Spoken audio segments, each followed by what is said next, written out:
NDMC से गिरीश सचदेवा जी हैं, NDMC member हैं। आपका स्वागत है सर। आइए कई विषयों पर इनसे चर्चा करते हैं। एनडीएमसी के अधिकार क्षेत्र में क्या क्या आता है और एनडीएमसी का कार्य क्षेत्र में क्या क्या चीज़ें हैं और आप लोग अपना काम कैसे करते हैं? एनडीएमसी के अधिकार क्षेत्र में जितना हमारा नई दिल्ली म्यूनसिपल काउंसिल का एरिया है, जितना वीवीआईपी एरिया है, ये क्रांट प्लेस, मालचा मार्ग, भंडारा रोड्स, इंडिया गेट के आसपास घूमता हुआ ये 2 लाख कुआं तक इस एरिया में हमारा ये सारा काम रहता है। लोगों की समस्याएं आती हैं, वो हम काउंसिल मीटिंग में उसको लेते हैं और उसको कोशिश करते हैं कि जो उसमें ठीक हो उसका उचित फैसला आए और हम उस पर काम करें। लगभग 3 साल सितंबर में अभी हमें होंगे यहाँ आए हुए, और जितने पुराने रुके हुए काफ़ी समय से जो फैसले थे वो हमने लिए।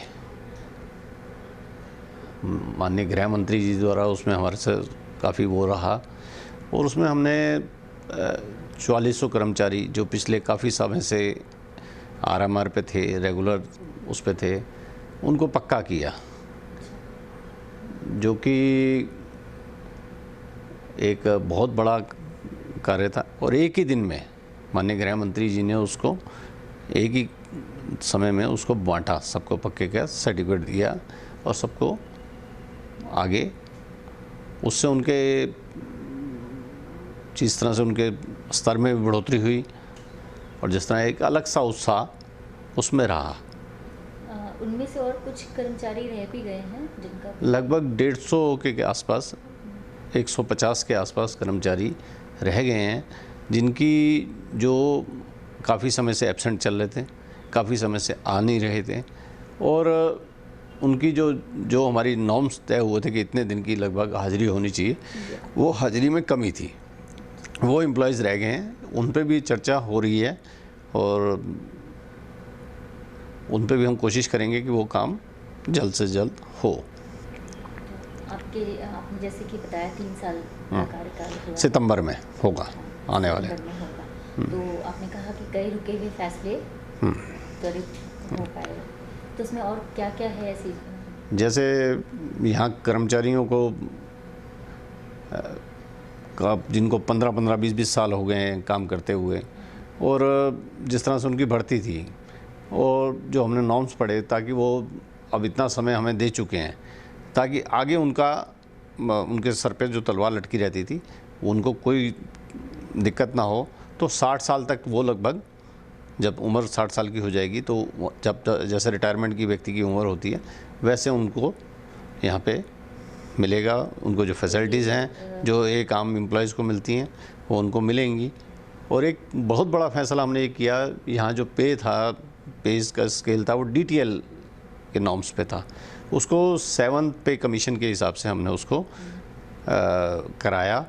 उससे कुछ लोगों ने उनको मिसगाइड भी किया बीच में, तो हमने अपने आप समझ के, हमारे एम्प्लॉयज़ ने और हमने सबने उन नॉर्म्स को उनको बताया कि आपको नुकसान नहीं हो रहा। क्योंकि मैं भी एक सरकारी कर्मचारी वर्ग से हूँ, मेरे पिताजी भी रिटायर्ड गवर्नमेंट सर्वेंट थे, सरकारी कर्मचारी थे, तो उसके कारण मैं देखता था कि कई चीज़ें, कईयों की रिकवरीज हो रही थी सिस्टम में, वो सब रुकवाई कि किसी की रिकवरी नहीं होगी। क्योंकि सरकारी कर्मचारी का एक सपना होता है, जब रिटायर होता है तो उसको लगता है कि मेरे इतना, लगभग मुझे एक लगा बंधा सिस्टम मिलता है कि इतना मुझे मिलेगा, तो मैं इसका ये करूँगा, इससे अपने बच्चों का शादी या अपना मकान का, इस तरह से उनकी सोच होती है, जो अपने परिवार में भी देखा था। तो वो आते ही हमने उस पर पहले उसकी बैठक से भी बुलाई, और जो ऑफिसर्स गलत थे उनके प्रति उनको थोड़ा कड़े भाव में हमने लिया, और उसका रिकवरी किसी की ना हो ये श्योरिटी करी। और 7th पे कमीशन में भी अगर कोई व्यक्ति आ रहा था तो वो भी मना किया कि उसको सरकार से बात करके, केंद्र ने हमारा काफ़ी इन चीज़ों में हमें आगे योगदान दिया और उसमें हमने उनके मार्फत वो काम को किया। तो जिनको 60 साल तक जिनकी जॉब एक तरह से श्योर रहेगी, श्योरिटी रहेगी उनकी जॉब की, तो वो लोग संविदा कर्मचारी कॉन्ट्रेक्चुअल थे? वो कॉन्ट्रेक्चुअल थे, और अब जिसको 15 साल 20 साल हो गए हैं काम करते हुए, तो एक उम्र होगी उसकी 40-45 साल या तो वो कहाँ जाएगा? तो उसका भी आए दिन जो रहता था कि मन में कि वो पता नहीं कब अगला मेरा होगा नहीं होगा, तो वो पक्का किया कि 60 साल तक वो हमारे पास रहेंगे और रिटायरमेंट करके जो भी उनका बनता होगा अलाउंसेस वगैरह उनको मिलेंगे, और उसके बाद वो यहाँ से, उससे भी कर्मचारी बड़ा खुश हुआ कि एक चीज़ें जो एक पिछले काल से काफ़ी समय से रुकी पड़ी थी। हमारे साथ में जो दिल्ली में सरकार है, वो केजरीवाल साहब बार बार कौंसिल मीटिंग में आते हैं और बातों का जवाब नहीं होता तो भागते हैं। तो हमने कहा ये नहीं, हम इस राजनीति में नहीं पड़ेंगे, इन कर्मचारियों के लिए हम क्या कर सकते हैं वो काम हमने किया। तो जब दिल्ली के सरकार ही इसमें रुचि नहीं लेती है, तो ऐसे में आप लोगों को काम करने में दिक्कत आती होगी, वो आप लोग वो उसको कैसे सॉल्व करते हैं? देखिए, दुर्भाग्य है कि चीफ मिनिस्टर साहब यहाँ के नई दिल्ली से विधायक भी हैं, और विधायक होने के नाते जो उनका काम करने का वो है ढंग है, वो मेरी समझ से बाहर है। मैं एक छोटा सा वाक्य बताता हूँ। पहली काउंसिल मीटिंग थी BK दत्त कॉलोनी, जिसे हम करबला या BK दत्त कॉलोनी कहते हैं, उनमें मीटर का पानी की पाइपलाइन थी, जो पुरानी टाइप की पाइपलाइन थी। तो उसमें लोगों को प्रेशर से पानी नहीं मिलता था और रस्टेड होने के कारण कई बार गंदा पानी मिलता था। NDMC ने वहाँ नई लाइन बिछा दी, नई पाइपलाइन बिछा दी। तो पहला काउंसिल मीटिंग थी, तो पहला हमारा उसमें रहने का था, तो केजरीवाल जी भी उसमें आए हुए थे। तो बात हुई कि भाई आपने ये मैंने प्रश्न किया कि आप ये नई पाइपलाइन में इनका कनेक्शन क्यों नहीं कर रहे? तो उन्होंने कहा जी दिल्ली जल बोर्ड का नॉर्म्स है कि 4500 रुपया एक पाइपलाइन में लगना चाहिए, मतलब कनेक्शन के लिए जो कनेक्टेड करते हैं उसको 4500 रुपये चार्जेस बनते हैं। ठीक है, तो आप 4500 रुपये ना करके, ये काउंसिल के रिकॉर्ड में है, अगर उसमें मैं एक शब्द भी कहीं गलत कह रहा हूँ तो मुझे बताएं। तो वो कहते हैं ये 4500 ना लेके आप इनसे 3000 रुपये ले लें। तो मैंने पूरा वाक्य सुनने के बाद मैंने कहा मैं आपसे कुछ पूछना चाहता हूँ। आपने कहा 3000 रुपये दे दें।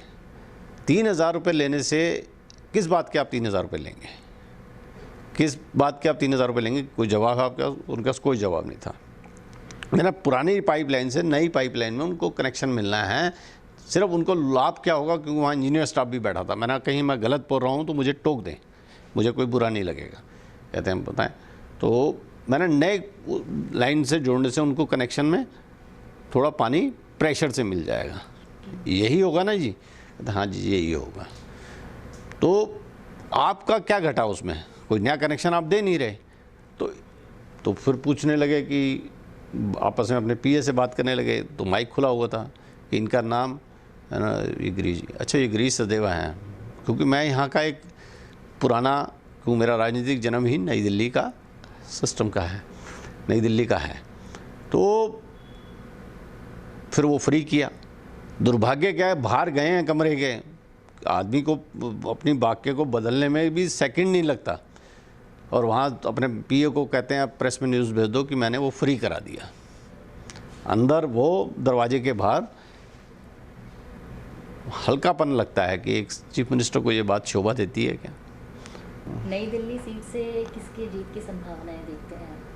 नई दिल्ली सीट से हमारा सौभाग्य है कि हमें बांसुरी सबराज मिली हैं, बिल्कुल ज़मीन से जुड़ी हुई एक कार्यकर्ता है। उनकी माता सुषमा जी के साथ भी मैंने काम किया, उनकी झलक उसमें दिखती है बांसुरी में। मैं तो उनको बच्चों की तरह ट्रीट करता हूँ। जिस तरह मैं उनके स्टेज से भाव देखता हूँ कि वो माइक पकड़ के अपना पब्लिक के बीच में जाने में ज़्यादा विश्वास करती हैं, और जिस तरह से लोगों का आगे रिस्पांस है, मुझे लगता है पुराने रिकॉर्ड तोड़ के जब हमारी जीत के हैं, और एक अलग सा भाव, एक अलग सी जीत उनको मिलनी चाहिए, ऐसा मेरा मानना है। तो आप मानते हैं कि जनता के बीच उनकी पकड़ अच्छी है? अभी तो शुरुआत है राजनीतिक जीवन की, उनकी एक शुरुआत है। पहला चुनाव वो अपने जीवन में लड़ रही हैं। मुझे लगता है अच्छा वो रहेगा, उनकी माँ का तो व्यक्तित्व है ही है, हमारी बहन सुषमा जी का एक व्यक्तित्व अपना है, तो वो मुझे लगता है एक अलग भाव उसमें रहेगा, एक अलग हमें जीत।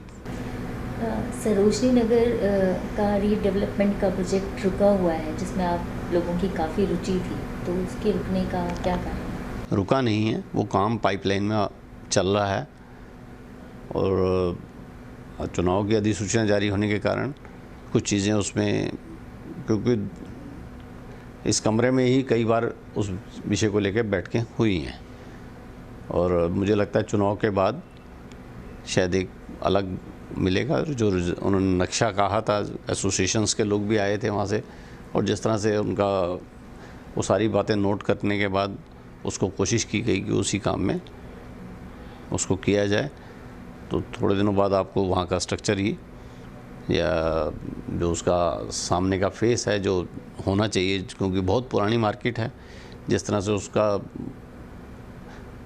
क्या कहते हैं सुंदरता होनी चाहिए, क्योंकि एक हमारी बड़ी मार्केटों में वो मार्केट आती है।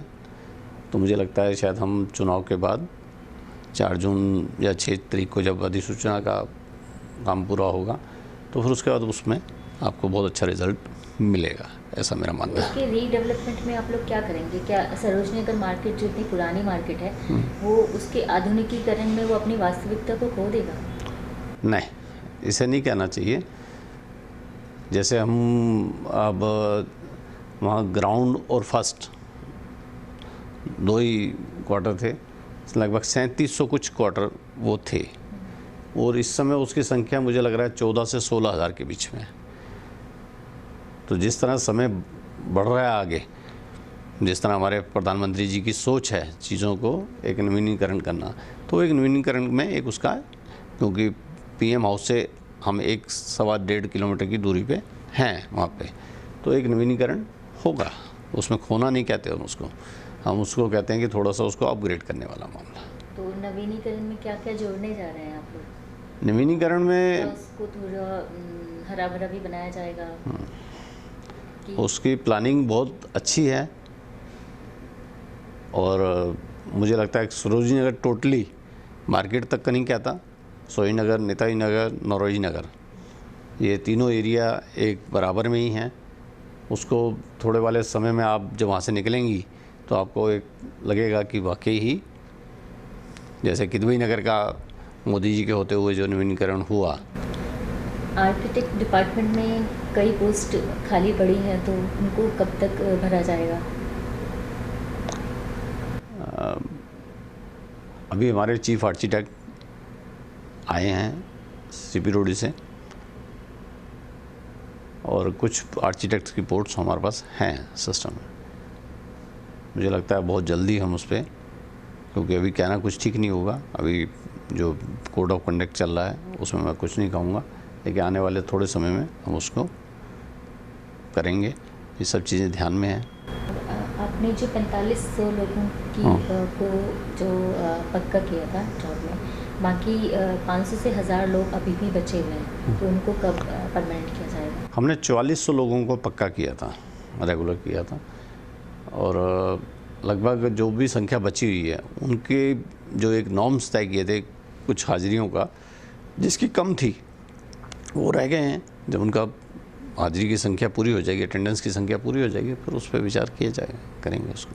तो सर आपने डॉक्टर्स को तो पक्का किया है, उनको रेगुलर किया गया है, और इंजीनियर्स की बारी नहीं आई अभी तक। इंजीनियर्स को कब रेगुलर करेंगे? मेरी जानकारी में इंजीनियर्स को जो इतने समय से रुका पड़ा था काम, उनकी प्रमोशंस का पिछले काफ़ी समय से जो रुका पड़ा था, वो किसी भी इंजीनियर से आप बात करेंगे तो बड़े खुश हैं।